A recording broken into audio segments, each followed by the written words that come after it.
پورې اورې مې بهر د زړه نه وځي پورې اورې مې بهر د زړه نه وځي لکه غشی ستا نظر د زړه نه وځي او خیرې هسې مې د شونډو په سر راشي خیرې هسې مې د شونډو په سر راشي خو دعا مې برابر د زړه نه وځي خیرې هسې مې د شونډو په سر راشي خو دعا مې برابر د زړه نه وځي او په دې راز مې د محل خاونده پوه کړه په دې راز مې د محل خاونده پوه کړه ستاسو څنګه دا نهر د زړه نه وځي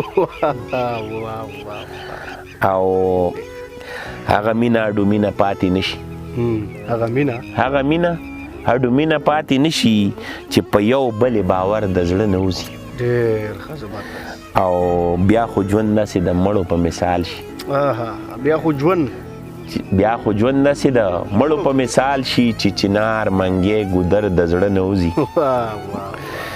او ستا خبرې مې اکثر په زړګي لیک دي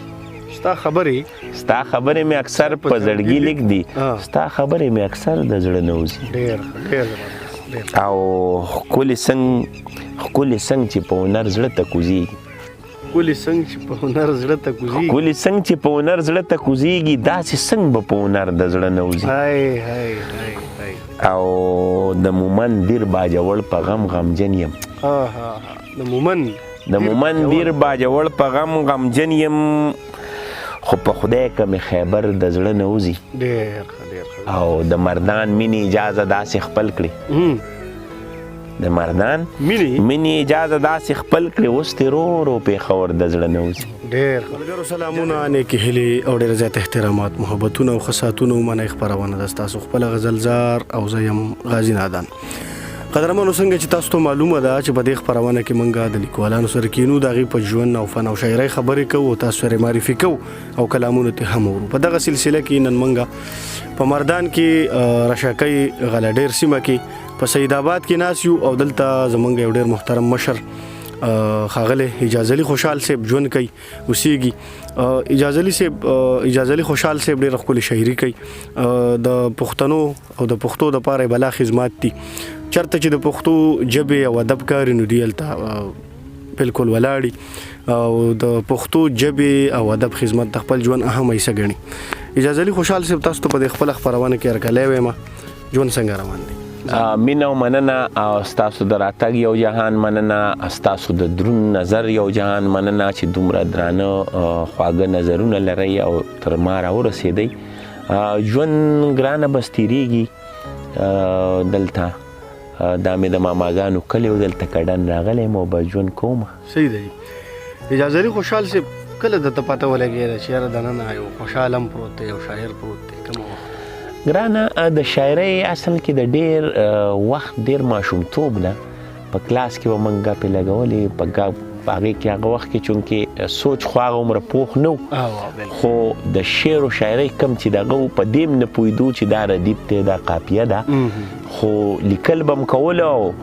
اوس هم چې ګورو لکه معیاري خو نه شو ورته ویلی خو بهرحال د شعر په تول به پوره و صحیح دی تر دې دمه پورې څومره لیکل تاسو کړي دي او څه د کتاب شکل وغیره م ورکړی ګرانه کتاب ته بالکل بس تقریبا چاپ ته ریډي دی خو څه د صحت ستونزې او څه نورې داسې مسلې وي لا فلحال چاپ لا نه دی خو انشاءالله ریډي دی ډېر زر به د خیره چاپ شي صحیح ده دلته کومه ادبي ټولنه کې ستاسو ناستې کېږي او خپل ستاسو کوم یو ادبي تنظیم شته که نه چې په هغې کې تاسو په خپل بالکل دلته خو نه چې د پېښور نه د اوزو ادبي ټولنه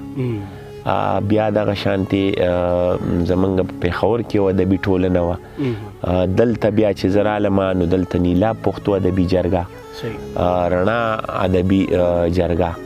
او دغه شانتې مرکه دې سره زه تړون لرم او زه دلته باقاعدګۍ سره خو نه خو اجلاسونو لازم صحیح ده جی یا یو کلام اورو بیا به مخکې ځو پوښتنې به مننه راځه چې سره یو کړو د ژوند لاره لیونیا راځه چې سره یو کړو د ژوند لاره لیونیا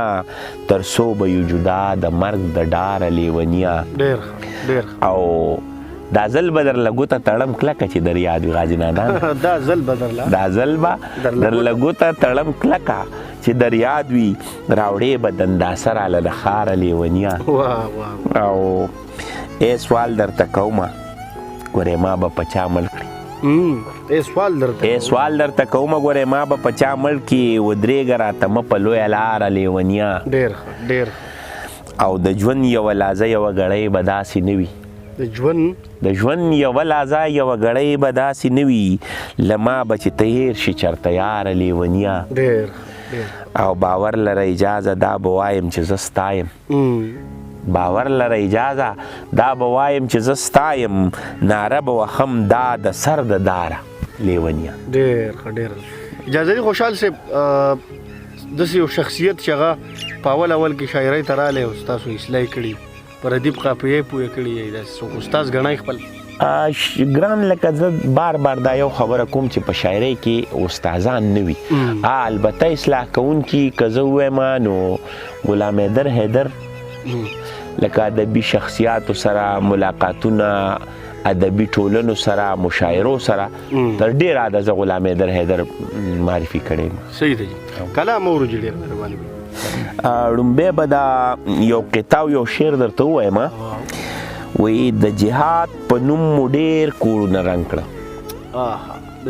د جهاد په نوم مو ډېر کورونه رنګ کړه نور د خدای دپاره کښېنئ په قلار شي او دا یو قطعه ده چې تر څو به د دې قام د بېوسۍ تصویر ته جاړو تر څو به د دې قام د بېوسۍ تصویر ته جاړو د وخت دا تقاضا ده چې بدلون ورله پکار دی او پښتون په چپه خوله د هر قصاب د تیغه تیر شو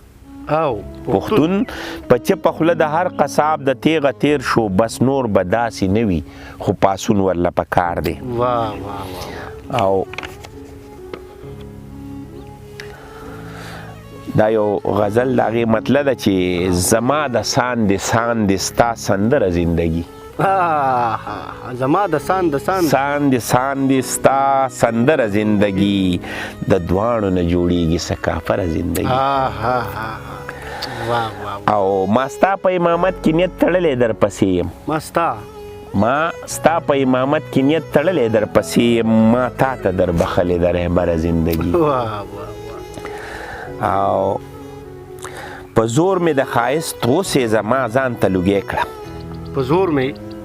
د ښایست وسېزه ما ځان ته لوګی کړه چې بچ کړي الله ستا د بد نظره زندګي او نن کلک راغاړی وځه سبا چرته سبا کوم دی نن کلک راغاړی وځه سبا چرته سبا کم دی باور وکړه پر رب د بې باوره زندګي او سپېڅلی بغاوت غواړي د وخت دا تقاضا ده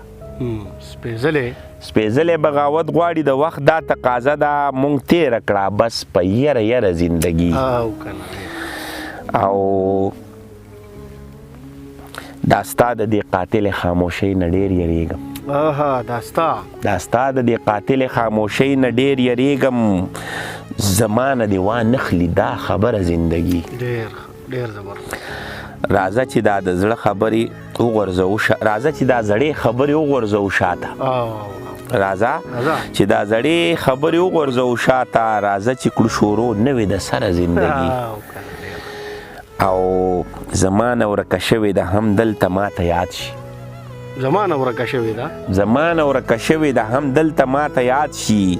درځم لټوم تا کې پېښوره زندګي اجازه دنیا وخته سپوږمۍ ته بره لاړه اجازه دنیا وخته سپوږمۍ ته بره لاړه کړه تېره زما قام څه بې هنره زندګي ډېر کلام بله مورو جاسم بله بس یو اخري کلام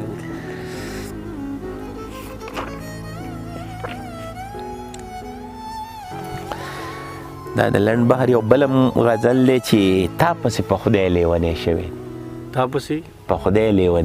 دی راشه یو سړی لیونی شوی دی غواړي تا له مانه زه پرې څه وکړم داسې مې زړګی لیونی شوی دی ای ګورې رقیب به ما او تا پسې ای ګورې رقیب په ما او تا پسې ګرځي لکه سپی لیونی شوی دی او زه در پسې هم لیونی شوی یم هم لیونی شوی یم ما پسې که دی زه ورپسې هم لیونی شوی یم ما پسې که دی لیونی شوی دی مړ نه کړي څوک خدای مه کړه زما اجاز مړ نه کړي څوک خدای مه کړه زما اجاز ګرځي ځای بې ځای لیونی شوی ډېر ښه ډېر زبردست اجاز صاحب ډېره مهرباني چې موږ سره کېناستئ زه وایم چې د دغه کلام نه یو څو شعرونه ووایه او پیغام هم ورکړئ اخري نو بس کم یو نه صاحب ویلې راته څو ځله ریبار خو داسې نه ویلې راته څو ځله ریبار خو داسې نه دا تا چې څنګه سکوټ وکړه انکار خو داسې نه او ته د لیونو په شانې تله راتله دې پرېږده ته د لیونو په شانې تله راتله دې پرېږده باور لره چې وبه دي شکار خو داسې نه مینه مننه پیغام به موږ څه ورکو پیغام دا خو اوس مطلب دا دی چې په موجوده حالاتو باندې باید پښتانه نظر کلک وساتي څومره بدامنۍ چې روانې دي څومره د پښتنو په دې خاوره باندې چې جنګونه روان دي باید چې پښتانه یو موټی شي راپاش سي او د خپل علم او قلم په زور د خپل هنر په زور د دغه جنګونو مخه ونیسي د خپل خاورې دپاره د خپل وطن دپاره داسې منصوبې راوړي چې دلته د امن سره سره خوشحالۍ او سوکالۍ هم راشي لکه څنګه چې تاسو ته پته ده چې په دې خاوره باندې بدامنۍ ډېر غټ مصیبتونه راوړه افتونه راوړه د دې سره سره بلا ځوانۍ د پردو وطنونو د شګلنو وطنونو د مزدورو ښکار دي ځکه چې په دې وطن کې الله تعالی موږ له هر څه راکړي دي تاسو وینئ غیر چاپېره دا کم ماحول کې چې موږ ناست دي دا ماحولونه دا موسمونه زما په خیال چې ډېرو کمو وطنونو ته به حاصل وي نو باید چې پښتانه د خپلو وسایلو او مسایلو نه خبر شي نو انشاءالله دا وطن جنت دی او بیا چاته به د پردو وطن د مزدوریو ضرورت نه وي ډېره مهرباني ډېره مننه ډېره مهرباني قدرمنو